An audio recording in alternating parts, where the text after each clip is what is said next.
Another big win for Arsenal, 4-1 against Leeds United. An important response after what was nothing other than a scintillating display from City earlier on today against Liverpool. They brought the gap at the top down to 5 points, and then Arsenal push it back to 8. Gabriel Jesus back with a bang, scoring a brace. Trossard brilliant. Martinelli out of this world, and Odegaard leading with an example as well. And then the cherry on top of the icing, on top of the cake. Two, really. One, Bukayo Saka not needed in the game. He came on late, but not needed to win. And then Granit Xhaka sealing the deal, giving them that 3-point advantage, which was very, very, very much needed. As the game was sort of going on, you thought maybe they needed that fourth goal just to stop any jitters from coming in. And it was a nervy start from Arsenal. I don't think any Gooners would doubt that. It was definitely a nervy start, but deserved winners. You can see the league table there now, 72 points. And I want to say this about the 72-point lead that they have, or the 72 points they have, and the lead they have at the top. 72 points is better than all but one of Pep Guardiola's seasons in England. Only 1 year when he did the Centurions did he have more points. Liverpool's team that won it in 2020 had more points. They've got one less point than Jose Mourinho's first title-winning team, and I think they're 1 point behind where the Invincibles were at this stage. This is one of the best Arsenal teams of the Premier League era, in my opinion. For a single season, most doubt. We'll see whether they continue to win, stay at the top, keep challenging, maybe even retain the title if they win it. And they certainly have a great chance. But the reason I'm saying this is because Arsenal are not here by luck. This isn't a fluke. This isn't chance. This isn't a case of luck for them. They are here by sheer brilliance. 23 wins this season, just 3 defeats.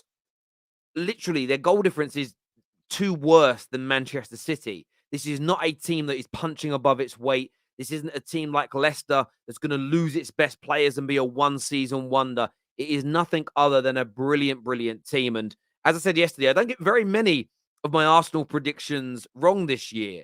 And of course, I thought City might drop points today, but everything I said about Arsenal happened. They're going to win by 2 to 3 clear goals. It was going to be a comfortable day.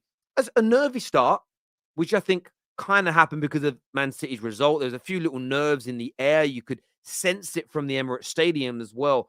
But they found their feet. They got a rightful penalty in the game. Some will claim that it isn't, but it was. There was the still shot of Ayling's foot and the studs catching the knee of Jesus, make it look like a terrible tackle. It was minimal contact, even though it was studs on the knee, but it was still a foul. And it was rightfully given, and I'm glad to not see it overturned, because those types of contact everywhere else on a football pitch are fouls. They are fouls, and penalties should always be given for them. But once that went in, it was second gear, easy street for Arsenal. They carved Leeds United apart. A very lucky, deflected consolation goal for Leeds United. Some will say they played well, but for me, playing well and not scoring is like having a lingerie shop with no windows. What's the point?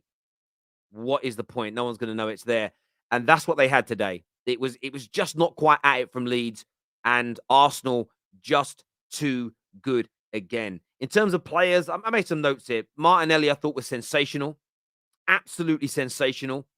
And along with him, another good performance from Martin Odegaard, another top performance, leadership qualities all day long. The assist for Xhaka's goal, absolutely out of this world. KDB-esque, Messi-esque in terms of the quality of that delivery.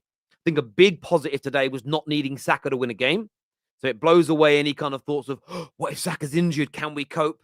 Yes, Arsenal can. And, of course, Gabriel Jesus returning.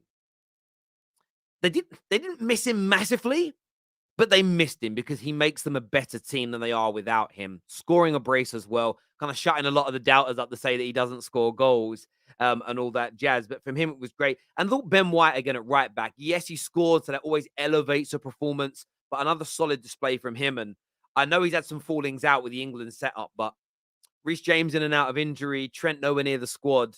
Ben White needs to be one of the England right backs, in my opinion. And he's multifaceted. He's like a Swiss Army knife. So cover centre back, he can cover right back. He could probably go into midfield if needed because he's so technically proficient on the ball. But again, as I say, another scary performance from Arsenal, demonstrating their superiority. And remember, Gary Neville, if you're watching Gary Neville, if you're tuning into the Football Terrace, my old mate, that's 7 wins on the bounce. That's 7 wins on the bounce after you said they were going to crumble. It's 3 games into the title race and the run-in where they've won comfortably. If you want to count the run-in from now, it's the first game of the run-in. City just closed the gap and they responded. Like I've said all year, you do not have to rate Arsenal. You do not have to think they're going to win the league. That is not disrespectful. But for me, I want some intellectual honesty. Anyone saying they're lucky to be first because City are off it this year, it's a nonsense. More points at this stage of the season than all but one of Pep Guardiola's Premier League teams, and in the top 5 or 6 points totals in Premier League history. So there's no way, shape, or form this is luck. Everybody's saying they're going to crumble and fall away. When? There's only 9 games remaining for them. You really think they're going to lose, 3 or 4 of their remaining games and crumble and fall away and be embarrassed? Remember, it wasn't, they won't win the league. It was they'll crumble and fall away. When is that happening? I'm very intrigued. A lot of people in the mud, a lot of people, not wrong, they lied to themselves. Their fear, their worry, their anxiety about Arsenal, instead of doing what I did and went, just going to embrace how good they are, it makes it easier to cope with. They've lied to themselves. They've lied to themselves. They've lied to themselves. And now they're just going to be looking very, very silly indeed. But another great performance from them today. It really was. And what a great day for the title race with both winning. So if I remove myself as a Man United fan, and of course I want Arsenal to win, I want the treble stopped, and I want the three-peat to be stopped. But if I remove myself completely, a brilliant day because the points difference remains. The game in hand is still there for City.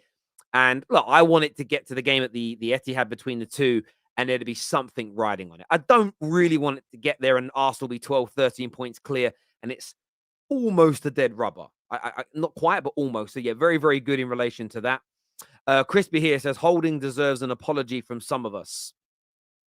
Look, I don't think apologies are always needed by people. Predictions or opinions are allowed to change as long as you weren't being nasty. So if the opinion was, I don't rate Holding and he plays well for 3 or 4 games, you don't need to apologize. If you were calling him all types of names and pejoratives, then yeah, you've got to apologize for being a plum. But you don't need to apologize for not rating somebody. I don't think we need to go. Fans don't have to be sorry for getting opinions wrong. As someone that's been in the content creating world for a while, the necessity for everyone to be right and always say sorry is crazy. Sometimes you say sorry, but you haven't got to do it because Holding's all right. He's playing really well at the moment. But do you want better than him as backup? Probably. I still think that exists. Stop twerking. Make your Anfield prediction now.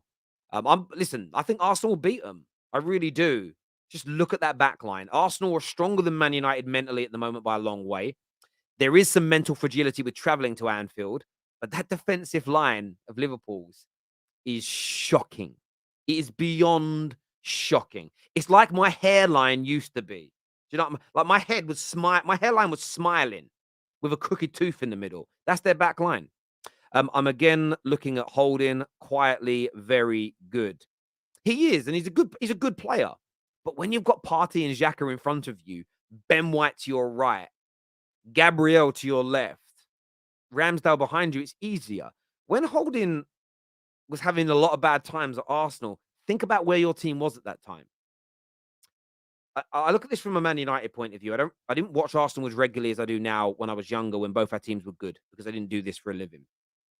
But we had players at Man United like David May and Henning Berg and John O'Shea who were good players. Good. Not brilliant, just good. But when they were around quality players, they were fine. I remember when John O'Shea left and went to Sunderland, he got exposed because he wasn't surrounded by the same quality. That is why Holding's okay in this system that works and surrounded by quality.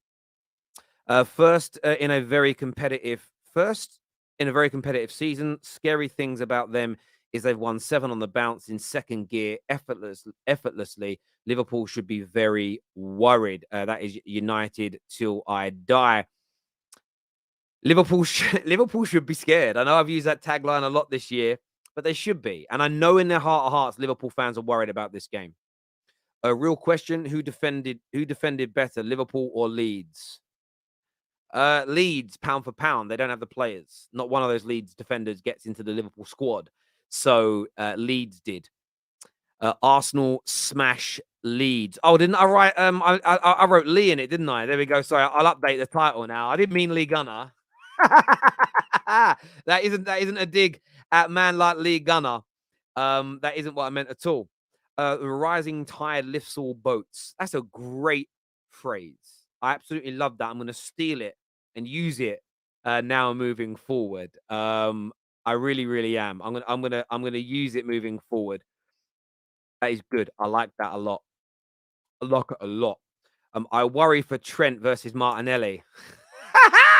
Listen, Jack Grealish today circumcised him on the pitch. I don't know what Martinelli might behead him. Do you know what I'm saying? This could be a public beheading. We haven't had an execution in the UK for about 100 years. We may see one at Anfield next week. And trust me, my popcorn is going to be out. I've got a food intolerance test coming back next week. And I hope corn isn't on there because I need the popcorn for that game next week. I'm telling you. Terry, your typos are being too frequent. That's because I'm dyslexic, my friend. So you will continue to see typos from me, my friend. That is definitely going to happen. I can't help it because I can't see it. When you're dyslexic, sometimes spelling mistakes are invisible to you. Do you know what I'm saying? It's like looking for the Liverpool backline. It don't exist. Do you know what I'm saying? But it's all good, and it shouldn't really offend people. Piers Morgan does that a lot. It's actually the most annoying thing I find about him.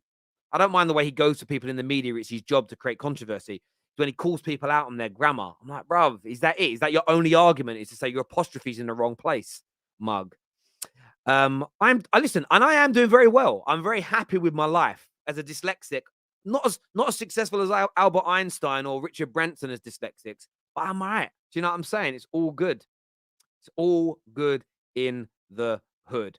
But yeah, look, we're going to bring the panel out in a few moments to have their say. Remember, though, to follow the Football Terrace Spotify podcast. The link's in the description and in the live comment section. I want to say, doing very well in the UK, but over the weekend, we've been number 1 in France, number 1 in Russia, and number 1 in Trinidad and Tobago for downloads on Spotify. So anyone watching from those countries, thank you. But wherever you are around the world, make sure you're following us on Spotify now. I don't even mind if you leave the stream for a second. Follow us. If you use another provider like Apple or Amazon for podcasts, we're on them as well. But follow the Top 6 podcast. The link is in our description or in the live comment section. Also, give us 5 stars and a review as well, and set us to auto download. We put 2 shows a week on there for you, so you can listen at your leisure when you're traveling. Maybe you've got no signal. I know YouTube's hard like that. So please go and get that done and support the Terrace in that way. Behead Trent, his head has been gone for years. Mate, it's a good way of getting rid of his haircut because, I don't know, I preferred him with shorter hair. Some people suit dreadlocks. Some people don't. He doesn't. Do you know what I mean? He looks like, you get those hipsters that have dreadlocks, and it's like they haven't got them for the right reasons. That's just what he gives me vibes of. Do you know what I mean? Wearing an oversized checkered shirt and having a vape at the weekend down Brick Lane. Stop it, Trent. It just doesn't suit him. Since he grown them, he's got worse as well. Mate, like is it Samuel that got his strength from his hair? Maybe you're the other way, Trent. Maybe your hair's got to be a little shorter, brother. Terry will help with the Premier League. Just handle the FA Cup so we can get back to Al Wenger and Sir Alex rivalry. Hope Pep's got the message. Come on, you Gooners. So I'm not even thinking about City in the FA Cup. I'm thinking Brighton first. As a United fan, I'm thinking Brighton first. Terry, you do amazingly well despite being dyslexic. Thank you. Super chats help me read though, because colored backgrounds is easier to read black writing on them than on white. Typically speaking, that's how my dyslexia works. But thank you very much, Andre. I appreciate that. Terry, the Trent hater, cry more, you salty Man United fan. See, cry more doesn't work when I'm laughing at you and you haven't done anything to us. We've got to teach these kids how to banter. Like, banter's so dry now. Banter's becoming so dry, it's boring. I don't even find it funny anymore. Cry more is when you're moaning about something that goes against you, not when we're laughing at a bad performance that everyone's laughing at. That's not cry more. Because right now, AWB's better than this guy. Imagine that. Man like Putin, subscribe to the pod. Listen, I know there's a lot of bad stuff going on that involves Russia at the moment. I'm not going to give an opinion on that, but I don't believe that everyone in Russia's bad. I'm not going to hate on every Russian because of what their government's doing. Because as an Englishman, I have to live by that mantra, bro. Do you know what I mean? Never judge anybody based on their passport. It's a very sick and twisted thing to do. You also, you know, the worst bit is if you judge someone based on their passport, you are what you think those people are. Think about it, you mugs. I don't know what it's meant to say. AWW. I don't know what that means. Literally, that's not a good one for a dyslexic. I'll star it. Maybe someone who's coming on knows what that means. I don't know what that means, G. I don't know what that means. Am I being dumb? Am I having like a dumb moment? You know, when I did have a dumb moment today, I'm sorry to digress. My little Freya, she's obviously learning to read. She's doing very well. Really, really happy. 2 of my children so far, they don't have any signs of dyslexia, so I'm very happy.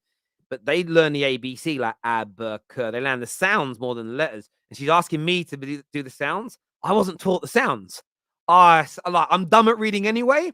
My word, do I feel stupid when my 4-year-old is better at it than me. And I found an app where it's to teach adults how to do it, and I'm going to learn it because if I have to do something at a school one day and I can't read it, I'm going to regress back to being like a 10-year-old, like kicking off in my classroom. So I was forced out of the class so I didn't have to read.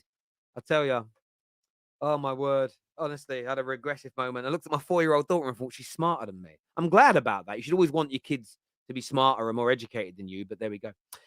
Arsenal will win the league with 3 games to go, is what Brian says. That's a big prediction, Brian, my old mate.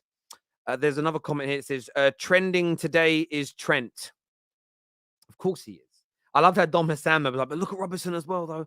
Yeah, Robertson had one bad game in a few. Trent does that every week, my G. What do you think about the narrative that City are declining? That's why Arsenal were on top. I tweeted about it, and I spoke about it at the top of this show. 72 points Arsenal have got after 29 games.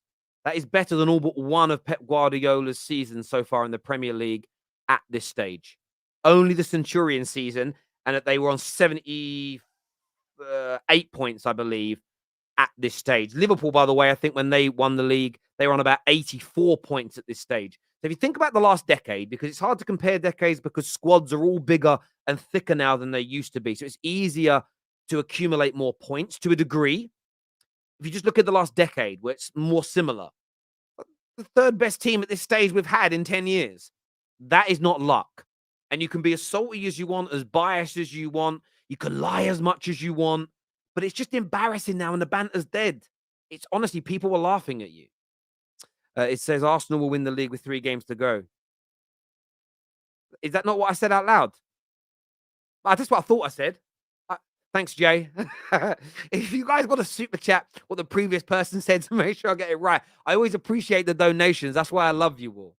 I would still be cautious going to Anfield. You have to be. You have to go there cautious. You have to go there ready to fight. You have to. If you go there thinking you're going to win like Man United did, you'll get beat. You have to go there cautious, but you'll win. No, that was the super chat before. Sorry. There we go, Brian. Thank you very much, my G. Thank you. Right. I'm bringing that panel out. When Dords and Igal show their faces, I'm bringing my panel out. Dords has showed his face. Igal's. I haven't seen Igal in 2 weeks. I got withdrawal systems. Him and my missus. Well, I know they're not together. She's in LA, but I'm saying to get if anyone gets it twisted. But I haven't seen her either. Igal wouldn't do that to me. He's too respectful. Plus, he knows what'll happen. Terry's elbow. I'm joking. I'm only messing people. United have a huge following in Trinidad because of Dwight York, but I'm glad the following appreciates your platform. Thank you, my bro. So one country I really want to go to in the Caribbean because of Dwight York. That's the only reason, if I'm being honest. Have you seen Spurs fans refer to City as we? I'm not surprised. They only care about Arsenal. I've been doing. Everyone hates my titles, but Arsenal, you broke Spurs this year. You broke them into pieces. How are those Trent Alexander-Arnolds have a bad game every week? You. Oh! Defensively, pretty much every week he does. You. Victor, are you upset?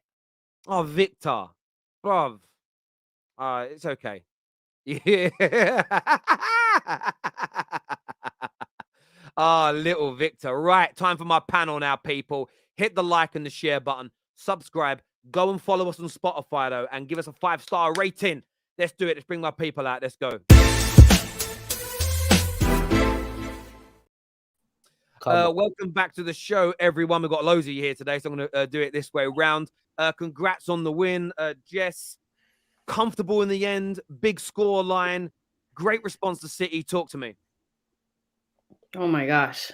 What a game. What a game.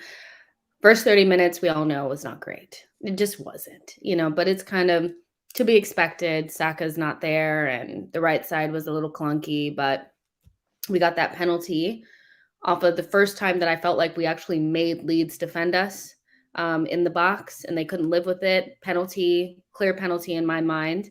And then from there, it was pretty much smooth sailing. And it was just the right response from a performance for City that for me was very like, we're here and we're going to hunt you down. And I'm not going to lie, after watching them play against Liverpool, I was a little bit like, oof, this is going to be rough. But I think the boys are up for it, and I think there's a lot of anxiety in the Arsenal fan base. I'm one that's always kind of like anxious and stuff like that. But we have 9 games to go. And this team is more than good enough to win the league. And we just have to get behind them because these performances, my goodness, 7 wins in a row. City only have 1 more goal than us. I think it's 71 versus 70. It's as you were. The goal difference is exactly the same as it was before this game started.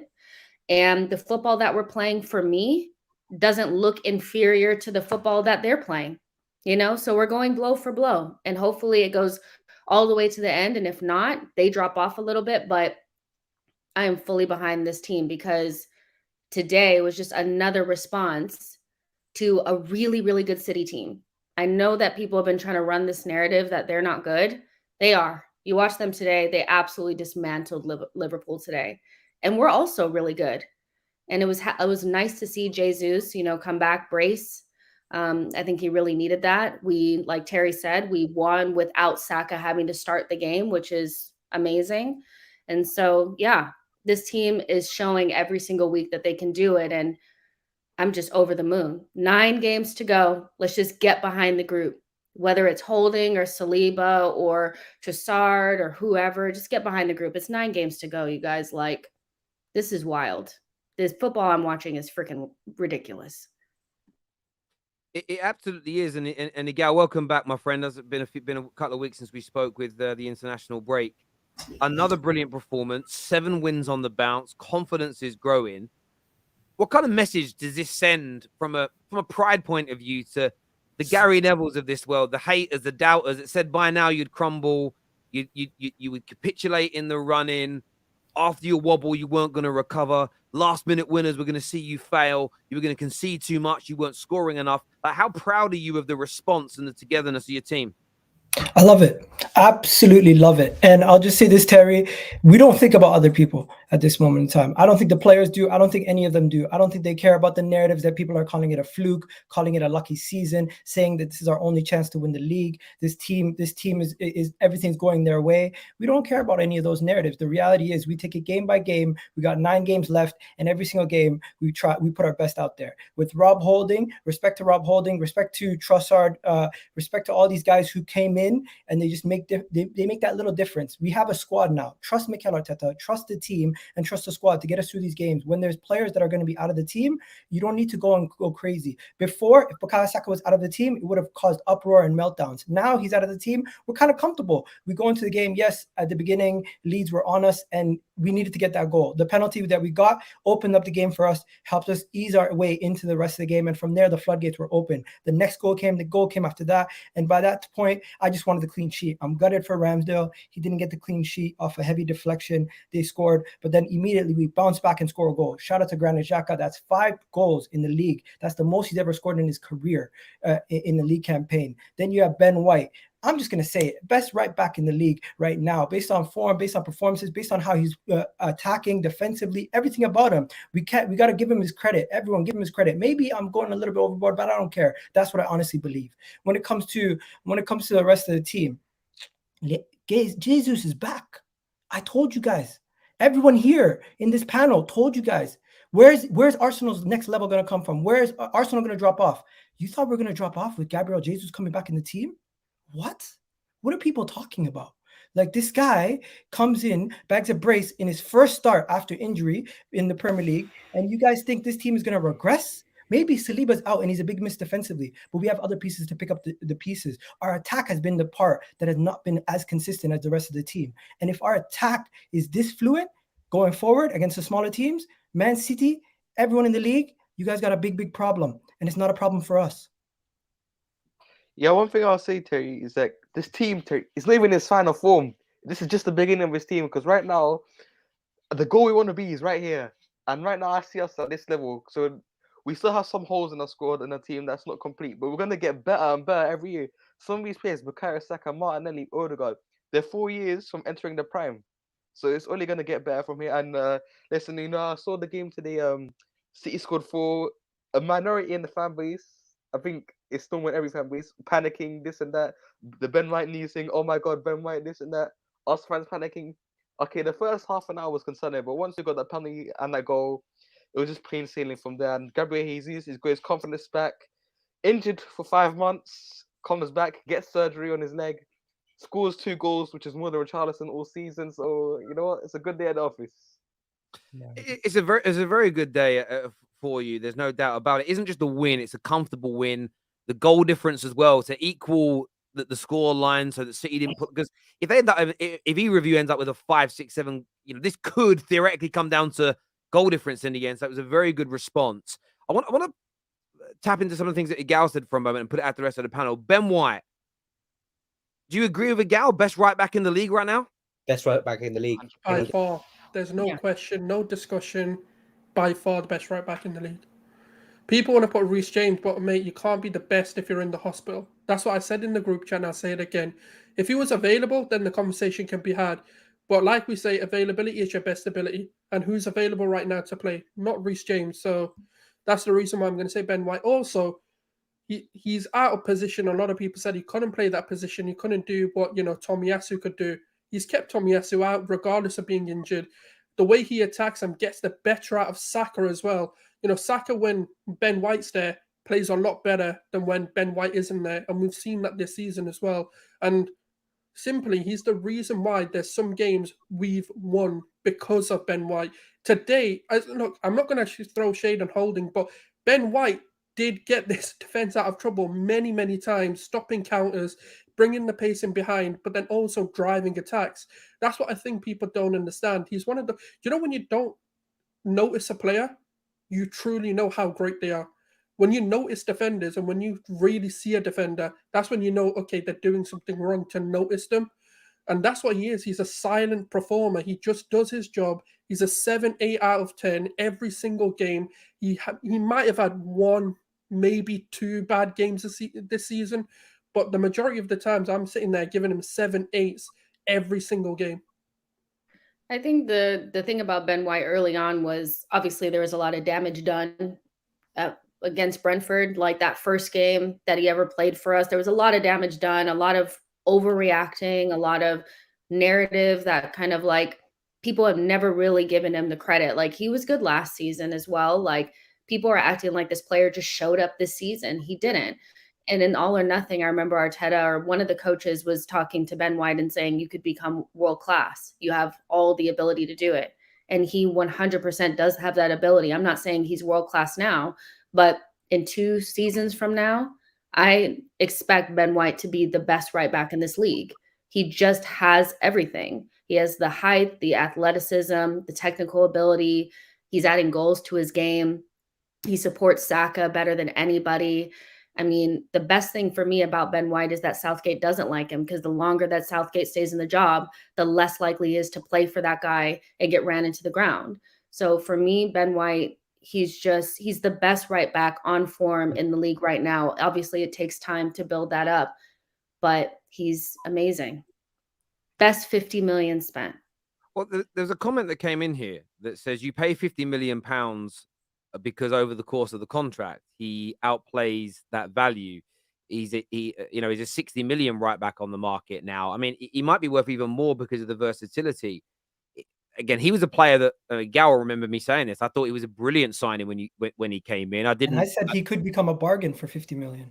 Yeah, exactly. And I think that's why, and this isn't about making it about my club, but I'm drawing a parallel to this comment and what Jess just said. It's why I get it's banter, but you know what I keep saying on the show, that banter's becoming dry. Clubs sign players now, and if they're not the best, if they're not Messi after 3 games, everyone's calling them a flop.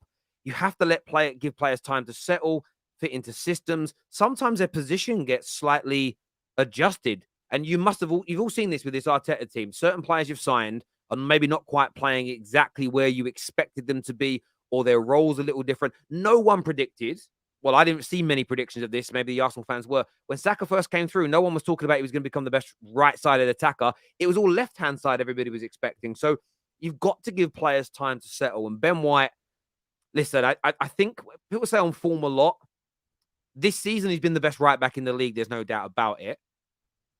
For people to put him over the Reece Jameses and the Trents and everybody else overall, he's probably got to do it a little bit longer. But Arsenal fans won't care about that. They've got the best right back in the league right now. The fact he's not playing for England's a benefit to you because he's not playing additional games. Yeah, and I think the young man has just been nothing short of sensational. Another signing I wanted to ask you all about, because I know there's so many players out there, and in terms of, we did have a poll running actually on who the man of the match was today. He got 20% of the vote. Jesus has won it, and we'll come on to him. But Trossard got 20% of the vote today. Dords, how good again was Leandro Trossard in terms of his leading from the front, his ability on the ball, his creativity today? Talk to me. For the amount of price that we bought him for £25 million, this is like the best signing we've had in 10 years, I think. This guy is so versatile. Compare on the left, compare on the right wing. I thought not playing Bukayo Saka today on the right wing, I thought that because Saka's been our best player. We haven't got a player that's on the same level as Bukayo Saka on the right wing. But today, Trossard, his link-up play, his footwork, he reminds me of like because the way his footwork is similar to Santi Cazorla. The way he can get past the player is so good, man. Like, I thought missing out Mudryk, I thought we're not gonna buy a player that's gonna have a massive impact on our team. But I credit Mikel Arteta, Edu, every single time. We can't judge them.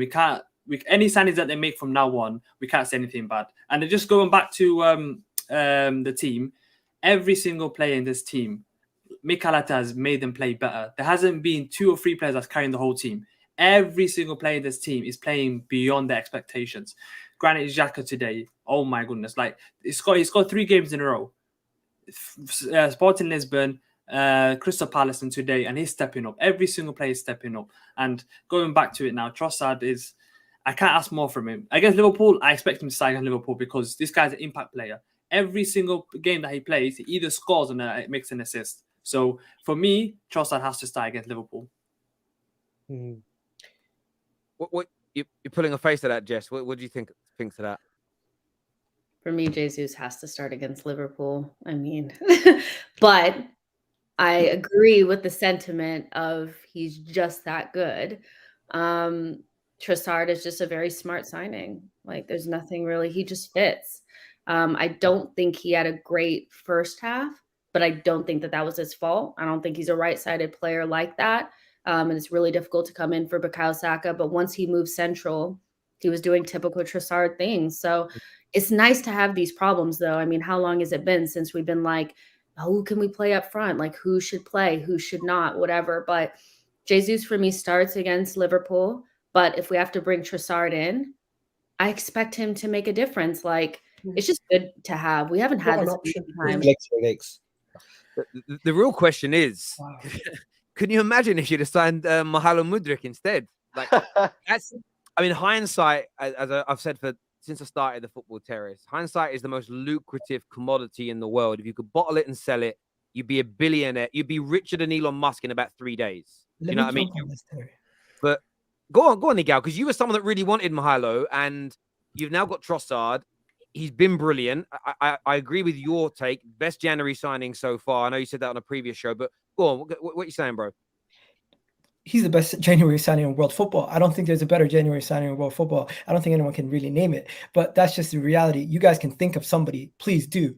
But when it comes to Mykhailo Mudryk, I always said just because somebody's highly touted and they will fit in Arsenal system doesn't necessarily mean they'll fit in your team and the way that you're constructed. I'm not doubting the player's quality. I think Mykhailo Mudryk's a quality player. But if he was in Arsenal where he has the team around him to get better out of him, maybe he'll be doing better. But the reality is they don't know what they're doing at Chelsea. And this just goes to show you, when you start to sign players for those kind of values, you need to have to do your due diligence. You need to know what that player is going to bring to your team, even if on an off day, what that to try to get your return on investment. So in the long run, yes, I wanted Mykhailo Mudryk, but the board and them, they made the right decision to walk away. And in that infamous TikTok video you made of me, Terry, I always said, put 90 million on the table, we walk away, because we're not that team anymore that just gets bent over by people who are selling. We take our time, and as we get better and better, our negotiation power in sales will get even better, and you'll see us making even better signings.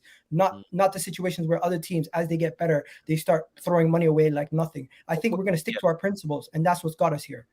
But what you're saying is right. Now, there's a parallel at my club. Wout Weghorst is not a very good football player, but he's been a better signing for Man United so when he's been in the club between when he signed and now than what Vlahovic was last season at the back end for Juve, because it's about fitting a system and being the right individual in terms of what you're going to bring. And sometimes these deals that people do are just about the name and the razzmatazz and the commerciality that comes with it, and it doesn't quite work. I'm going to back Gal here because this guy here says, man said world football. Well, let me ask you, a Black Storm. Tell me a club in January that made a better signing than Trossard.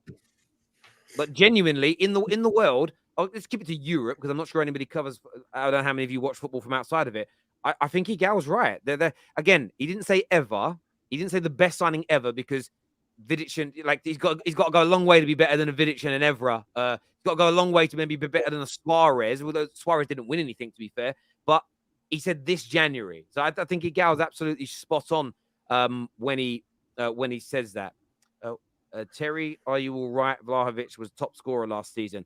He wasn't very good. He wasn't very good the back end of last season for Juve. He really wasn't. He really wasn't. And I'm going by what I want to see. Juventus don't get Champions League football this season, right? He's already on the market, bro. He's already on the market. He's already on the market to go out there. And all I'm going by was I listened to a few calls that went into a European show on TalkSport, and Juve fans were like, "What is this guy? We thought he was going to come in and be this goal machine, and he's been at bang average." I'm not blaming him. It was just a match, innit? Like I always say, I like jam sandwiches and I like cheese sandwiches, but I'd hate the two of them together. It's as simple as that. Sometimes things in the mix. There's a comment here that says 11 games to go. Calm down. I think City will win all their remaining games. Arsenal have to go to the Etihad, Anfield, and St. James's Park. People telling you to calm down. I mean, we don't have to calm down though. Like that's the thing. It's like, yeah, like we just first of all, we talked about the Leeds game at the beginning, and we played really good, and we responded when Man City played really well. So we get to be excited about our team. We're in a title race. We're really in it. Like we're very much so in it. So we have to calm down until it's mathematically possible that we won the league. No, we have to calm down until we see our team actually lift a trophy. No, we have to calm down until we actually do something. That's what I hate about social media nowadays and everything and everyone's opinions. Yes, we might have to calm down because we get a little bit too excited. But the reality is you guys cannot take away from our enjoyment. And that's end of. Bro, I can't wait to win the league. Because then it's going to be even funnier when they come back to this and they tell me to calm down. Like, no, you're going to hear it for a season. Do you know every single person? I'm telling you, do you know what they say? Do you know the only people I'm going for are the people who told me to calm down. I don't really care about the people who are like, enjoy your moment, celebrate it. But the ones who said, yeah, Arsenal fans can't be happy, I'm coming for every single one of you. You better be gone for a whole season. And to the Tottenham Until fans. that league title is no longer Arsenal's. That's why I want you hidden in a cave. 1 second. To the Tottenham fans. To the Tottenham fans. Forget them losers, man. They're a bunch of losers. The entire summer. The entire summer. They're the biggest fan base. Oh, bro, forget them, man. They're relevant to what we're doing. Points. They're in the rearview mirror. They won't be. It's done. 10 years, they're going to be behind us now. Bro, their happiness comes from other teams. Why do we need to talk to them? Well, like I said, I know what the goalpost is, right? If we win the league and win the title, the goalpost will be, oh, you've only won one title. You go with more than one. But you haven't though. You've already won 3. Prems. Like, No, they the, they're gonna the move the goalpost goalposts. will be Man City weren't that good, and like, and then if we don't win it, oh my gosh, I can't believe you bottled it, it's this Man City are just too good for you. Like, it's just You know what? we already know what it is. The Like, thing about it is, the reason I don't participate in that kind of banter is because if my team wins it next year, hang on a minute. Ollie Watkins. Oh, he shanked that. Oh my God. What an awful shot. I thought it was Richarlison for a minute. But it's for me, like, I don't want this is why football fans annoy me. Everything is like they create a cycle. Well, I'm gonna slag off everybody else's trophies. And then when they win something, they spend all their time defending their trophies and everyone else slags it off. I just want to break the cycle. And it's a case of I don't want Arsenal winning it. I don't want to see you guys happy. But I'm not gonna like the penalty decision today. I think the steel shot made it look a lot worse than it was. It was very minimalistic. It was a penalty, though, but it was minimal contact, and it was 100% a penalty. But I'm not going to do what I saw some United fans do. Well, Rashford's weren't a penalty, so why did they get this? Well, no, Rashford was a penalty, but it wasn't given. Thus, you should be saying this is a penalty. I don't like that tit-for-tat analysis that's come into the game of football. It's so boring. I don't think rival fans realize they're making. That's what rivals are meant to do. do. Do you know what they should do? This is the best way if they want to banter you. Is kind of let you celebrate, let you big it up. In fact, don't try and hold you back. And then if you fail, and then they come for you, their banter will hit harder. If they spend the whole year saying don't get excited, slagging you off, playing it down, and then you don't win, I don't think they realize if you've said Arsenal were a sham and lucky all year, and then they bottle it, your banter don't hit hard.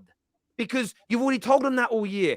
Honestly, these kids, I need to speak to their dads. Their dads have fucking fouled them. They don't know how to banter properly. They're so shit at it. It's terrible. Terrible. It's so bad. We won like 22 games out of 29 games. How are we lucky? I mean, we're top of the league with 72 points. Listen, better last season's The points. new one, guys. It's not luck anymore. They're saying that it can diminish Liverpool's thing. That's what a Liverpool fan said today. He said it was a fluke season, and the reason why he's angry about Arsenal is because it will diminish their trophy. Like, what? At this point, they're just making narratives up. I was saying that to Sonny and Tom the other day, that the Liverpool agenda is so clear and it's so obvious. Like, if Arteta wins the Premier League, he already has an FA Cup. Like, he's really encroaching upon Klopp's domestic Premier League record there if he does it. So that's all it is. And then in their mind, it's impossible to win the league against Man City. So yeah. Yeah, of course. They made that narrative, and you guys have done it from jumping from nowhere to maybe doing it. You've got a better points total than most teams have at this stage of seasons in Premier League history, which is a really solid thing. And then he's only one more Premier League away from equaling him domestically, and that's a problem because Liverpool fans have tried to paint a narrative for 5-6 years that this City team is the best team ever, but we're number 2 because we were in the race with them. They tried to put themselves above Jose's teams, Man United, all of United's teams, Wenger's 2 teams, and now they're panicking and they're worrying. So they are desperate for City to win it to save their own selves. And look, I'm desperate for you guys to win it because I don't want City doing a three-peat. But that's the truth. Like, I'm at a point where I'm almost saying we. I'm not even lying to you. I don't want that three-peat come in. There's a lot of legendary managers who only have one Premier League. To win a Premier League is difficult. Like, obviously, everyone knows that. So it's like, if we do it this season, no one can belittle it. That's just the reality. No, I 100% get that. I've got some super chats here I'm going to jump into. One says, I need Arsenal to win to stop City's run, but Arsenal fans are going to be absolutely insufferable. Credit to Arsenal from a United fan. But I'll say this. But the thing is, but Arsenal fans are only insufferable if you like, all you have to do to Gooners is like mute them for the summer. City equaling our records will never go away. Like, let Arsenal fans party. You're not going to be at the party. Like, I'm not going to watch the parade. I'm not. Let everyone know. I won't be watching it. Like, it's not going to win. Like, trust me, United fans that are saying that, it isn't going to hurt you as much as you think it is them winning it. Trust me. Vlahovic didn't even start ahead of Mitrovic for Serbia. I mean, look, he scored, I think, 6 or 7 goals when he signed for Juve, but they weren't very good for him. This year says City have to play Brighton and Brentford away. Those 2 games are perhaps as hard as Liverpool and Newcastle away. But that's what I was saying on the Big Six the other day, is that I knew they weren't going to lose to Liverpool just because of what Liverpool are like this season. But The only games that I'm looking at for City that I feel like maybe there's a chance is Brentford and Brighton away. That's it. I don't To know. drop- I don't know why you guys are scared of Liverpool. Just Nah, we're not. I'm it's not. We're not. literally Salah. If you stop Salah, you stop Liverpool. No, it's Anfield. There's no, they don't. Anfield. The last time we won at Gakpo's not a threat. 2012. I know, but Anfield. Gakpo's not a threat. Darwin Núñez is not a threat. Harvey Elliott, I don't know what Harvey Elliott offers. Like, he plays on the right wing. He can't get past the player. He's not an Odegaard type of way. He does them kind of passes. Fabinho is fully finished. If Odegaard plays that number 10 position the way he will do Anfield, Fabinho won't know what to do against them. Martinelli against Trent Alexander-Arnold. I see us winning that game. Like, I know it's Anfield, but Liverpool, they're not the same Liverpool.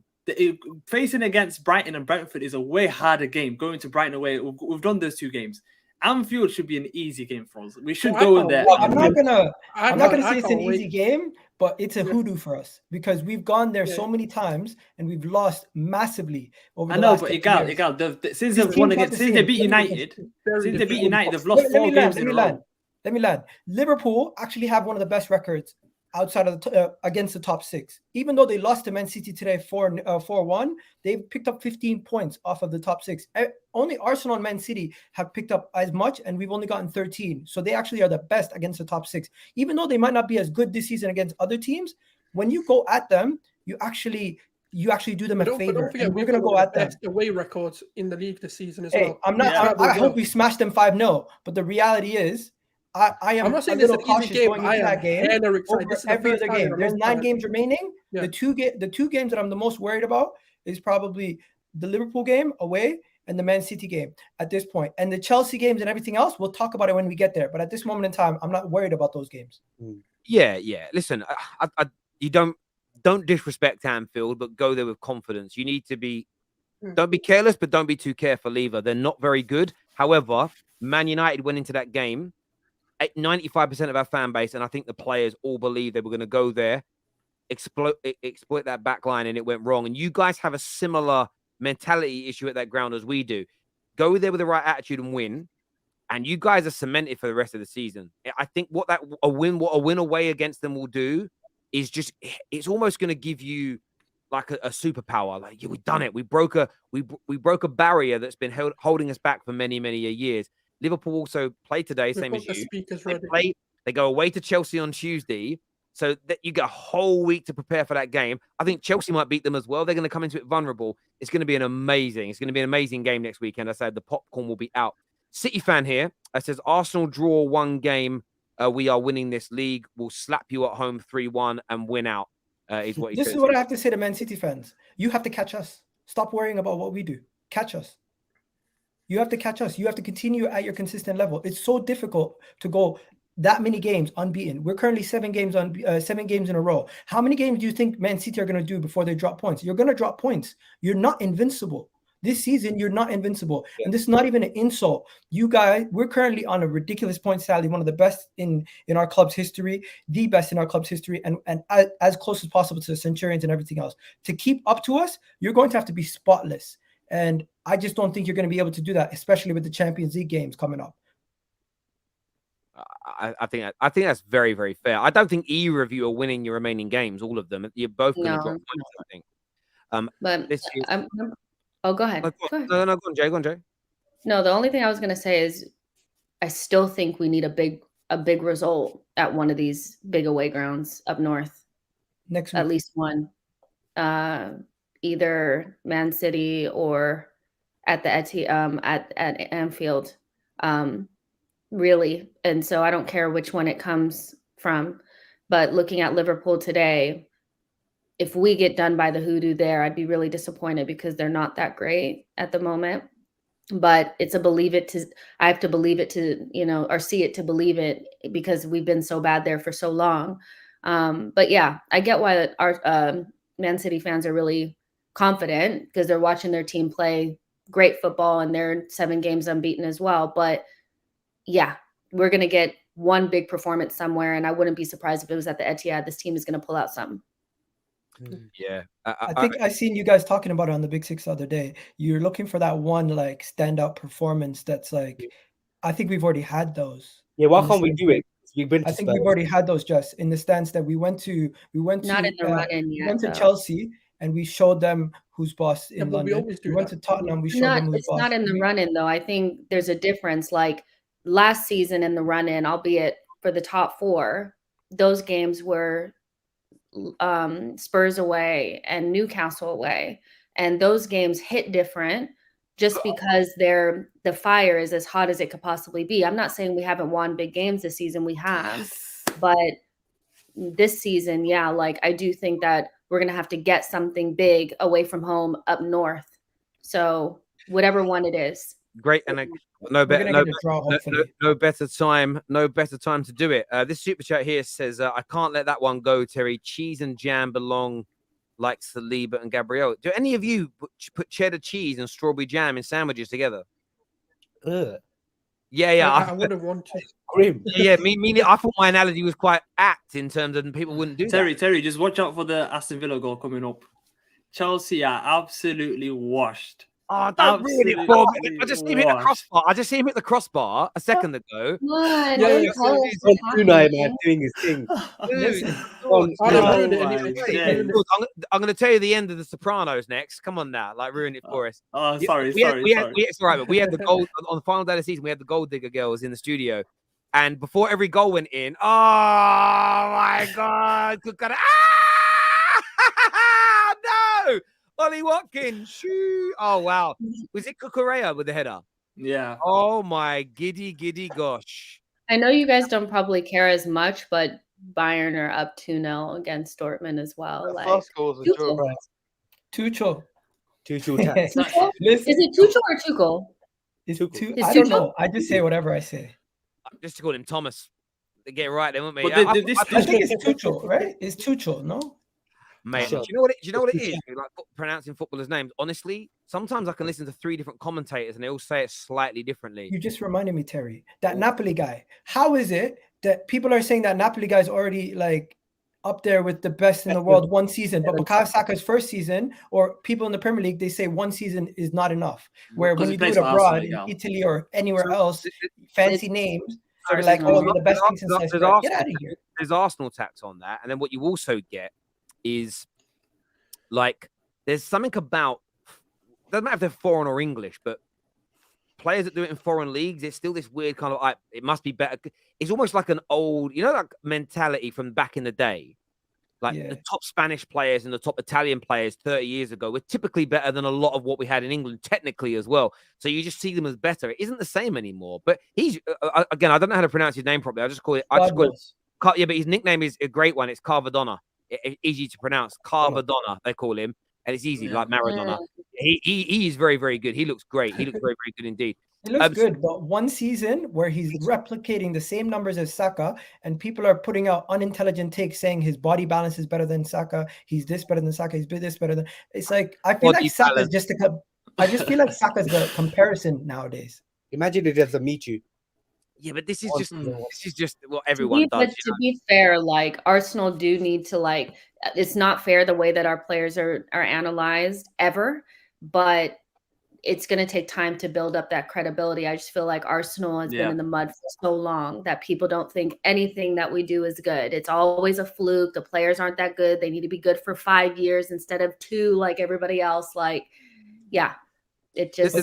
You got to remember don't you feel like Saka has an actual legitimate chance of winning the Golden Boy Award or these major honors, but we don't have the PR where in England, I see players get that same level of PR as a Gavi or a Pedri. No, but again, we need Champions League football. I think if you do it in the Champions League, then he did it at the World Cup. What do you need Champions League for? The World Cup take the shit on the Champions League. But there is a bias. There is a bias. Do you remember, like Ballon d'Or as an example is it's a French journalistic award. They don't like in you got to remember English football is just hated. We are not liked in many capacities. But look, Cristiano Ronaldo was a Ballon d'Or winner in England. When he started to decline at the end of his career, people jumped on it and went, see it? I told you guys 15 years ago he was this crap guy. That's how long Saka will have criticism. The guy could score 1,000 goals, win everything, win 3 or 4 Ballon d'Ors. He will still get criticism from people. Look what Rooney gets right now. Look what Fergie was getting last week when he got put in the Hall of Fame. You're never going to get rid of it. It's just the way it works. I'm going to get through some of these super chats here. The first one says, no disrespect here, but we are missing Partey and White last year against Newcastle and Spurs. This is very, very true, Eduardo. We keep using last season. We weren't hurt and struggling with so many injuries with as much as worse as squad. That's very, very true, Tevin. We have the same number of wins as Leicester at the end of their title run. And some man say we are having a Leicester season, such a digital IQ mentality.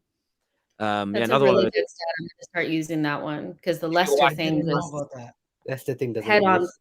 Pluto whenever I see that. I know we've got two very famous TikTokers on the show here with us, but I do think it is. This is how bad TikTokers are making it for football commentary. People think everybody's takes are like extreme on purpose. I tweeted earlier that I thought Gakpo should have got a penalty. Then I saw the replay and tweeted, no, actually he dived. And then I put out something and said along the lines of like, I hope the media talks about the dive all week. And then people are like, you said it was a penalty. So do you not like normal human beings would aggregate an opinion that, oh, he's probably corrected the other tweet I saw saying it was a penalty. Now he's writing that I know he dived. You don't need to see me say that you know that at some point I probably corrected myself. But because of a lot of TikTokers that just 1 minute shout one thing, the next minute something else. I'm not blaming YouTube, by the way. It's crazy. Speaking of TikTokers, another one of the Irish ones is in the mud today, isn't he? Yes. Yeah. He even the season. what do you call it? He even tweeted saying that if Arsenal beat Liverpool at Anfield, he's gonna get an R9 haircut. So yeah, but no, but I'm talking about Paddy Murphy. You seen his one today? Oh no, I haven't seen what this do you one. do? No. Just reportedly messaging underage girls about sexual. Oh, I've seen that. Reportedly. Yeah. I'm saying reportedly. I don't know personally, but we'll see. Bayern 3-0, by the Did you way. see the someone saying. messages? It was mad. But yeah, digital IQ. I love that comment. This here says, Terry, you're saying Trent Alexander-Arnold was terrible today. Shows your hatred towards him. He wasn't great, but he wasn't bad either. It was Robbo and Van Dijk who were bad. So, Victor, I thought all I three. swear they will defend Trent to the end. They will. Like, They will. But I'll say this: the reason he came up, they were all bad. He came up because somebody super chatted about Martinelli versus him next week. That's why I spoke about him. It'd be very weird for some of the super chat about Trent and for me to start talking about Robertson. It wouldn't make any sense, Victor. And I'll return the favor again. You 11 gets right. Already put this one in already. This here says, I'm scared we'll score on in the first 10 seconds now. Well, it nearly happened again, didn't it, today? Like, they nearly scored straight away again. And I thought, oh, my God, history repeating itself. The announcers tried to say it was a soft penalty. I know you all agree it was a penalty, you gooners, but it wasn't soft either, in my But I mean, I feel like whenever you say, like, in general, when you say it's a soft penalty, what you're saying is you're admitting it is, but you've seen them not be called sometimes. So it's soft because it went against the team that you want to win, you know? And to me, it's no different than I know we got a penalty against Liverpool and Thiago fouled Jesus.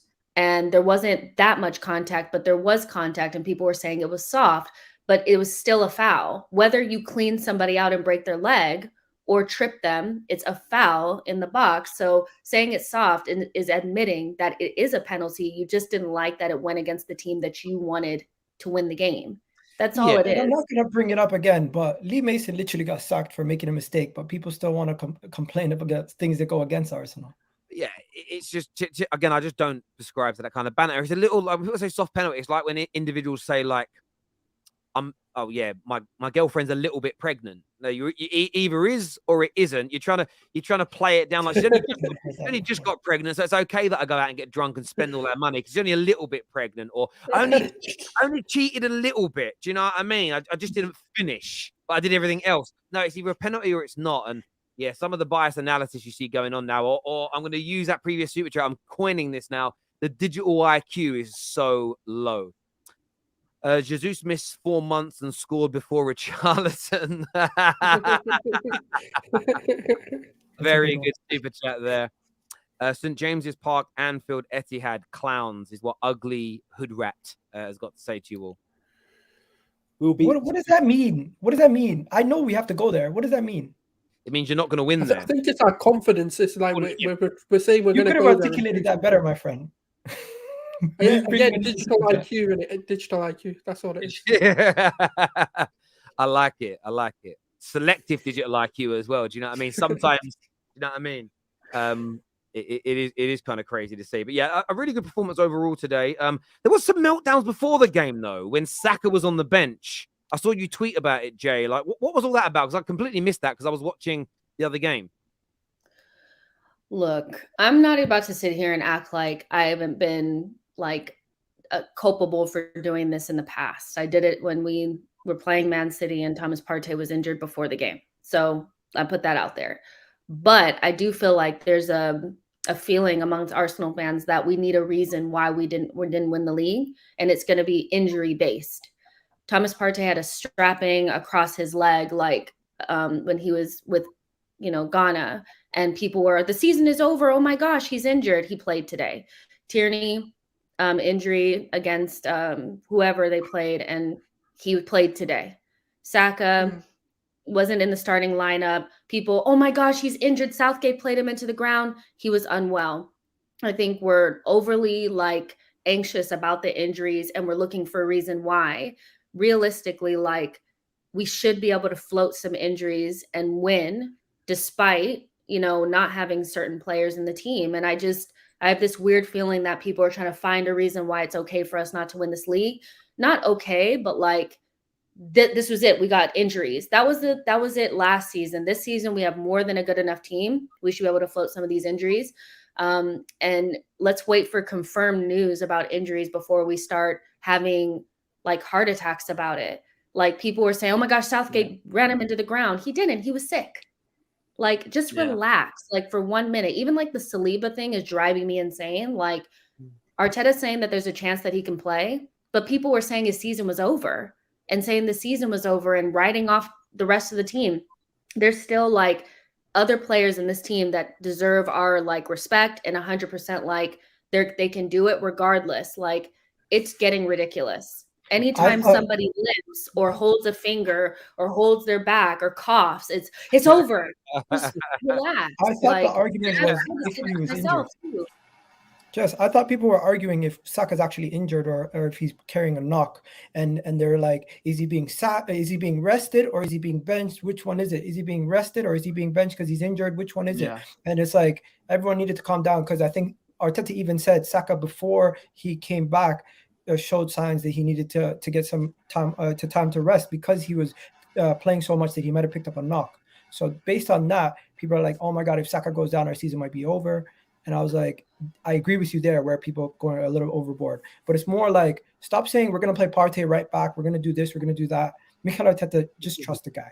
It's not crazy to say trust him because at this point, he earned our trust. He's fully earned it.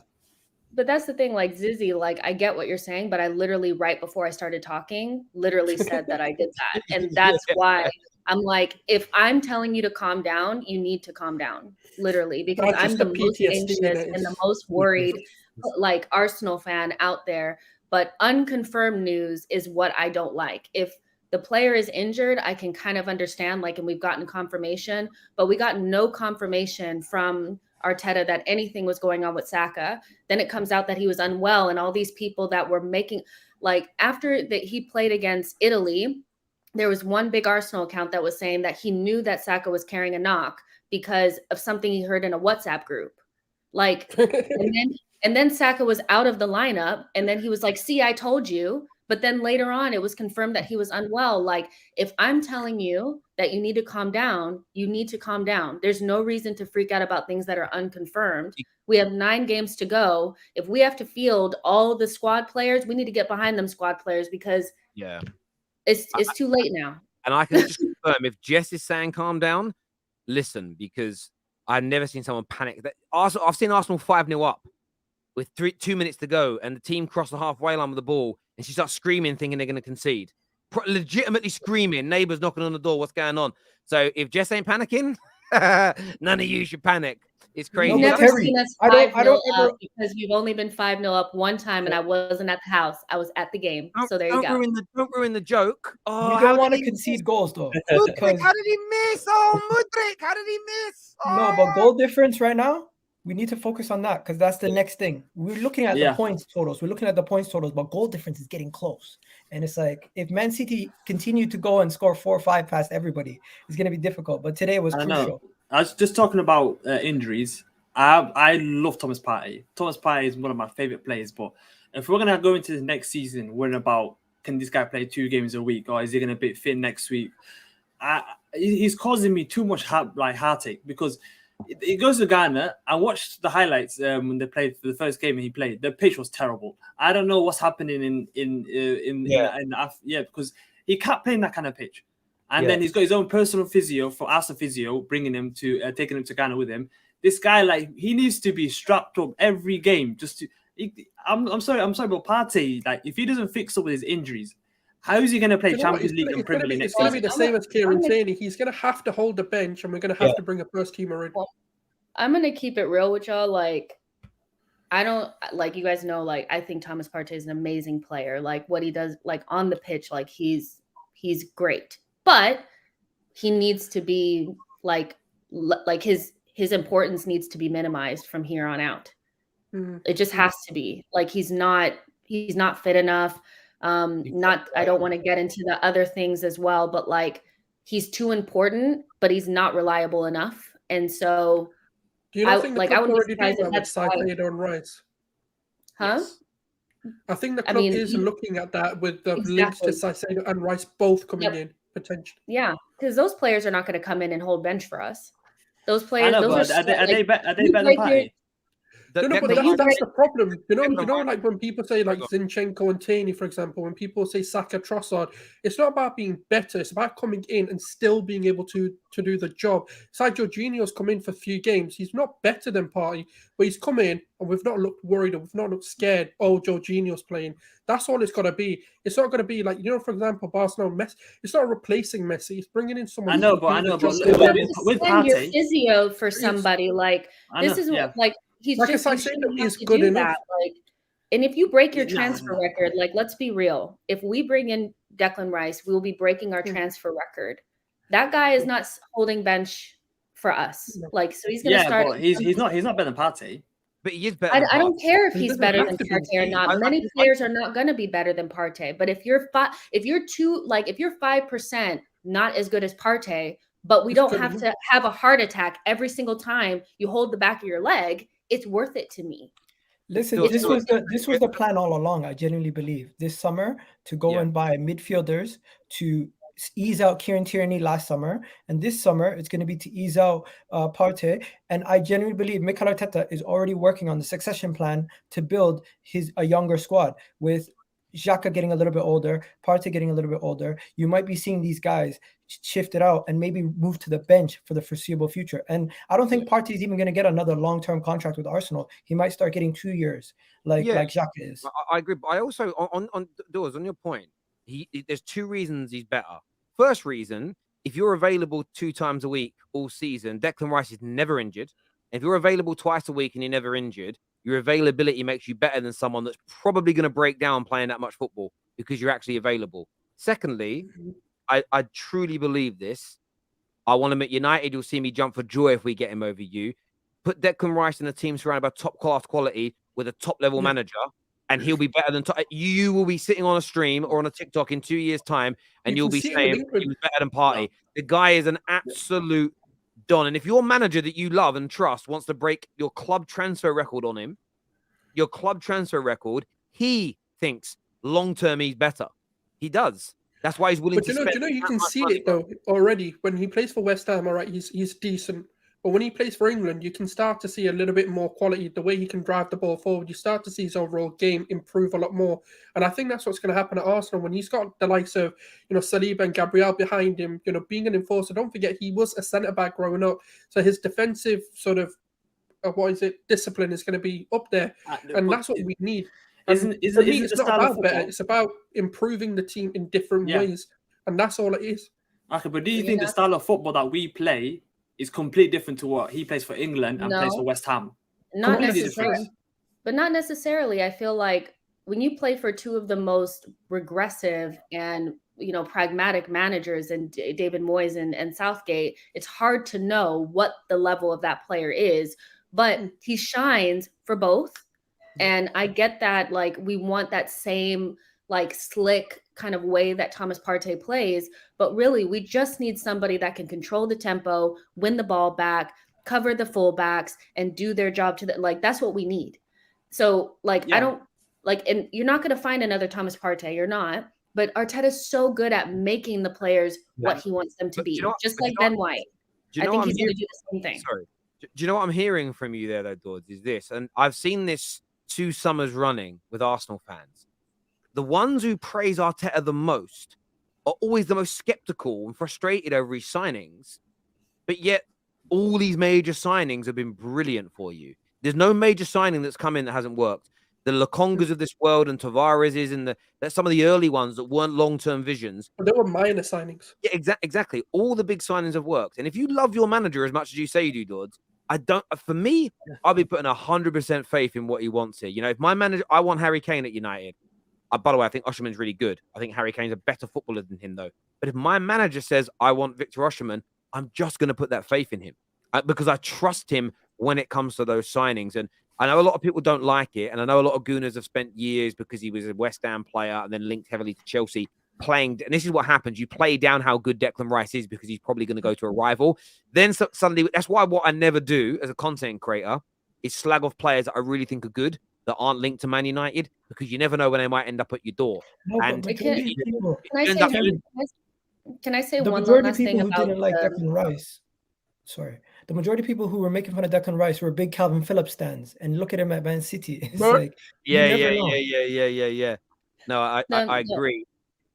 The only other thing I wanted to say about the Declan Rice thing as well is, like, if you look at probably the best CDM in the league right now, like, take Casemiro out of it, but it's Rodri. And I hate Rodri, but the reason why I hate him is because, like, he's an asshole and he does all the cynical fouls, but he's always available for them. Always. Never injured. Never. And so we need the same. Like, we need the same. Like, Thomas Partey, he can't do it for us. And, like, hurts me to say, but we need to limit his Rodri is always available. Always. We're not saying get rid of him. We're just saying put him to the bench. Yeah, remember, we're like we've done with training. You have to put your club above your love of players all the time. Yeah. This year says, why is Manchester City fans banter so bad? They should get their rich owners to buy them some words and intelligence like they bought all their trophies. I heard a rumor that the billionaires or the trillionaires in the Middle East make it rain. There's a way of technology making it rain. There's a thing you can do. Cloud seeding. Yeah, cloud seeding. And I'm like, I was listening to it on a podcast last night, and it costs like something like £100 million to do, and they do it once a week. That's what they pay. I'm like, imagine having that much money. You can make it rain.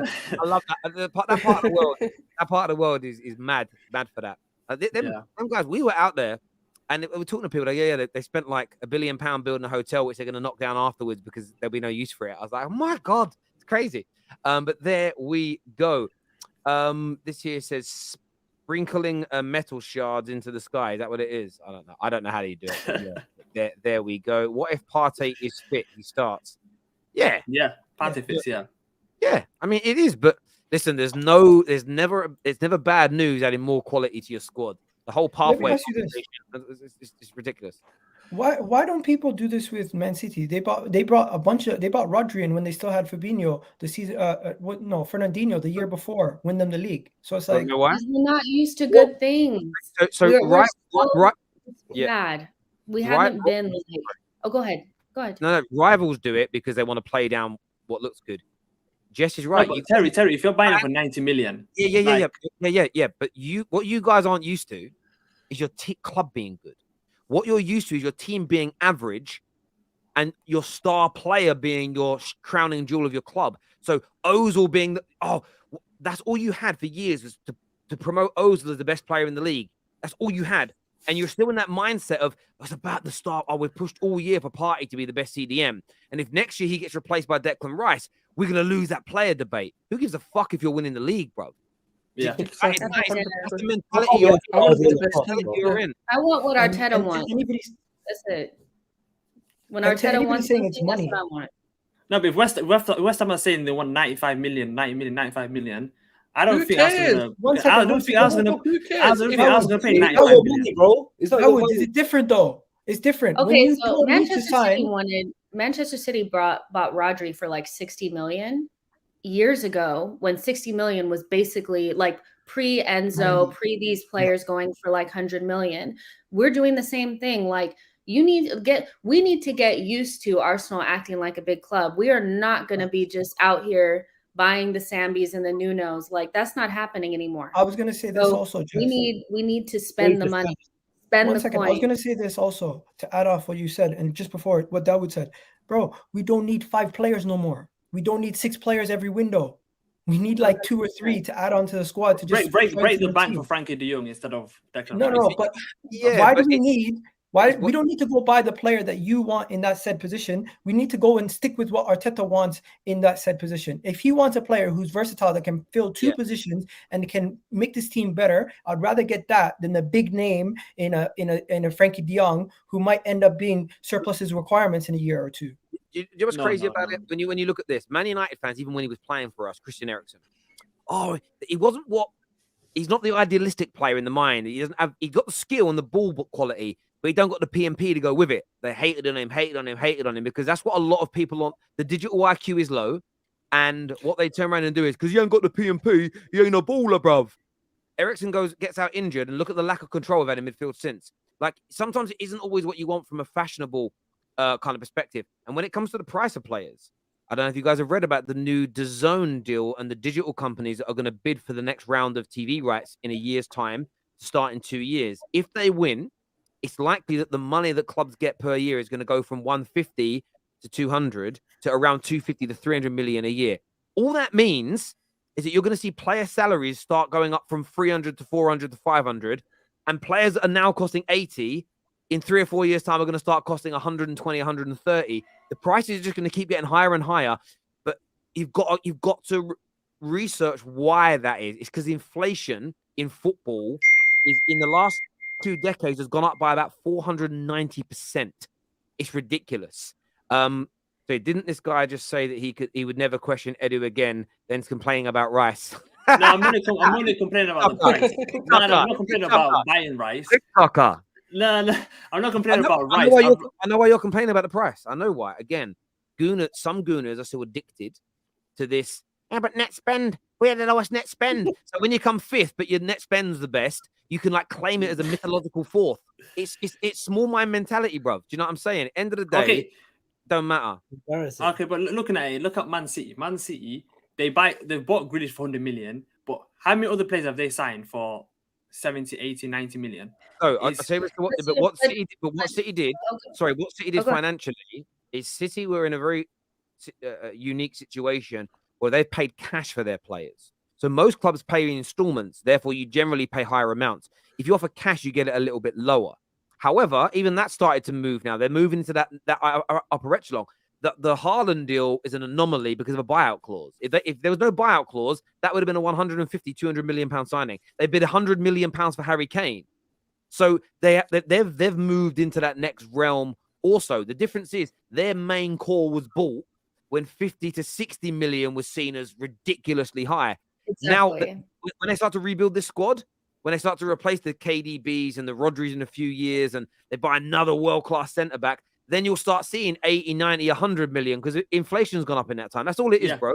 That's all it is. I'm not questioning Arteta's signing. I'm just saying, for me personally, I'd prefer to buy 2 players for 50 million pounds that could help us out with the right wing position because Saka gets injured. We need another backup right winger and another midfield. I'd rather spend 50 million on 2 players than spending 100 million on 1 player. Well, who says we're not going to build that anyway? Who says we're not I'd going to spend rather like 80 Arsenal million just on spend the Rice 200 and million. bring in the right one? I mean, Yeah, I know. Spend Yeah, the overall, yeah. 1-1. 1-1. Yeah, It's not given as a foul. It's been disallowed. Yeah. I don't want to say anything. Is VAR given it or disallowed it? I don't know. Only disallowed. Because I'm a minute behind you. Like, I want to say to the viewers, we're live after the Chelsea game anyway, so make sure you're tuning in for that. It might be a laugh, you never quite know. But the most important thing I need you guys to do, and I want to do a bit of an experiment. I know how much a lot of you guys love the Football Terrace. I know you guys tune in, especially the match reaction shows. The link's in the description and it's in the live comment section now. Please go and follow us on Spotify. I want you all to download the podcast tonight because I think the people lie over there. I think they suppress certain accounts and promote others. If all 2,000 of you watching went and downloaded it now, I want to see if my algorithm goes up because then I know you guys have done it. So go and download the podcast right now. Friday night show is absolute fire. Some of the predictions will be out of date now, but don't worry about it. Go and download that. All my super chatters are amazing. My panel, best in the business. Hit the like button before you leave. Goal disallowed as well. Hey, until next time, take care. Goodbye. God bless. Look after yourselves. And we'll see you all again